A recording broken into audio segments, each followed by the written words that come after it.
have time to have multiple debates. We have two people here with us. First, Kevin Conway, managing partner at Clayton, Dubilier Rice, which their last fund was about $4.5 billion. Is that right? Which was seemed a lot bigger back in 2004, but I'm sure the next one will seem big by 2007, 2008 standards when it raises. We've also got Andrew Ross Sorkin here at the New York Times. He is the chief M&A reporter there. He also writes Dealbook, the email and website, which a lot of you probably read. What I want to talk about, or what the kind of overall theme here is today, as you guys all know, and it's been talked about constantly for the past 2 days of this conference, private equity has gotten higher and higher profile, particularly as it's bought bigger and bigger, and more importantly, brand name companies, as Blackstone files for IPOs, et cetera. But as the market gets a lot more publicity, and I can tell you, I've covered this for about 5 years, most of my friends and family never had a clue what private equity was, nor did they ever care to ask. It was thoroughly uninteresting. Now they all feel schooled in it and know exactly what it is without me telling them. So this is, and these are people who have no reason to care. So this really, it's gotten to a high publicity level. But with high publicity also often comes great scrutiny. It's happened kind of in every market, and it seems to be coming to private equity. So I want to talk a little bit about what's happening with the private equity market, kind of from what's going to happen with the publicity, and more importantly, are the current practices which private equity firms are employing today, are they going to help sustain the boom, or could those very practices help bring the boom to a close on their own? So Andrew, I want to start with you. We're going to do this as a kind of informal debate. There's not going to be any buzzer cutting people off or any official clock up there. However, you may feel free to cheer or hiss, depending on the answers that either one of them say. That's encouraged. I won't stop you. Andrew, I want to start with you and ask the question, private equity firms talk a lot about how they create value, whether it's operational value at a company. Maybe they do it by changing management, changing strategy, changing the finances. But at the same time, a lot of these deals not only are having high debt loads from a percentage level, but they're often, the private equity sponsors seem to be taking their money out, or if not taking their money out, rather, getting paid back via dividend recaps, et cetera, sometimes within weeks, months of the original deal. So I guess my question to you is that a sustainable model, or is that conflict kind of intractable? Can you be helping a company while at the same time you're kind of sucking value out of the company for yourself?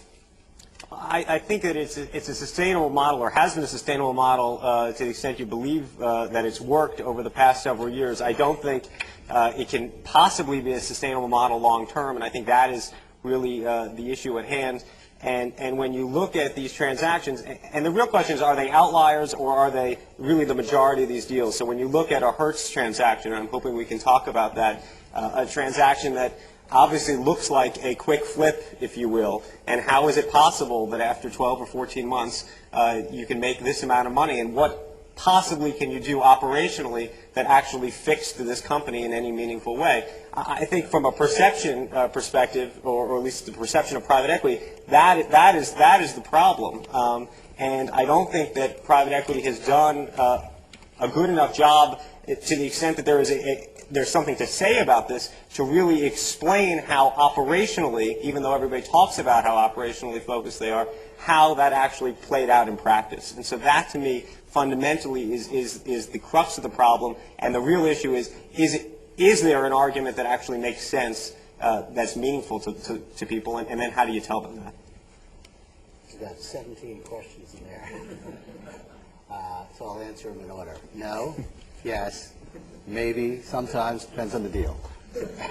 Now, the private equity, first off, the word was used, perception. Private equity right now doesn't have a high degree of understanding, even from people in and around the industry, of many of what goes on.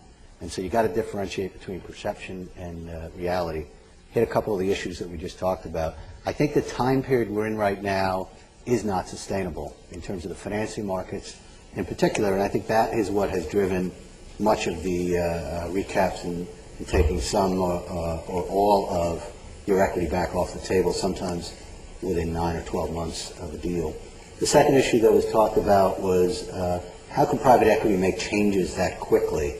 And the fact is sometimes there haven't been many changes. It's just additional leverage on the company or better terms, and it's opportunistic. Our particular model, and I'll try and stay away from this being a Clayton Dubilier Rice commercial, but our model is very driven by making operating improvements. And one of the things I try and explain to people is The closing may be one date that people focus on and then say, okay, well, 9 months after the closing, how is it possible to make all these changes? But in many of our transactions, we're looking at the company and the industry for literally years, sometimes 5, 6 years, and more commonly 2 or 3 years. We're looking at the particular transaction, and working on the inside, often for as long as a year or two. And so by the time the closing happens, which is at a minimum 3 or 4 months after the signing, and sometimes if a shareholder vote is required, there are other regulatory approvals involved, you end up having a 4, 5, 6 month lead time. Well, we don't wait until the closing. We're already working with the management team on the key things. And what are those key things? Organization structure. Are the right people responsible for the right things? Does the compensation system align with what you're trying to get done? Often the businesses we buy, particularly carve-outs and subsidiaries and divisions, have compensation systems that are not really aligned to what they're trying to get done. So they will talk about return on capital, they will talk about cash flow, they will talk about growing earnings, they will talk about market share, but they might have a totally different set of compensation measures. And one thing I'm sure of is if you tell me how someone is paid, I have a very good bet on how they're going to behave. The question of how you do it quickly is a tougher question. That's the fifth one I said. Well, it depends on the deal. Some deals we don't have that opportunity. Our average holding period is around 5 years. The range is anywhere from 18 months to 9, 10, 11 years. 9, 10, 11 years usually means something didn't go quite as well as you wanted it to. Not every deal is perfect. But if you get a head start, as I said, of multi-years of looking at a business, and if you get a head start of 5, 6, 7 months working with the management team after the deal is signed, it's not impossible to make changes and see dramatic results. Get some specifics. Andrew said talk about Hertz. Hertz, we've been looking at the rental car business for 4 or 5 years. We were calling on Ford for 2 or 3 years. We were in before the auction started, looking at it, and we're working with the management team for 3 or 4 months beforehand. So in terms of their off-airport strategy, in terms of their on-airport strategy, in terms of aging the fleet, in terms of the organization structure and the comp program, there were a lot of changes made that took place effectively right at the closing. Let me ask one follow-up to each of you quickly about that. First, let me ask you on I thought there were no buzzers or cutoff. Yeah. There's no buzzers. I wanted one. I wanted one of the big, like Madison Square Garden ones, but they couldn't get that for me. Just quick follow-up to what both you said. For you, I guess the question is, go to the dividend recap specifically. And so, I asked him with Carlisle this yesterday, too.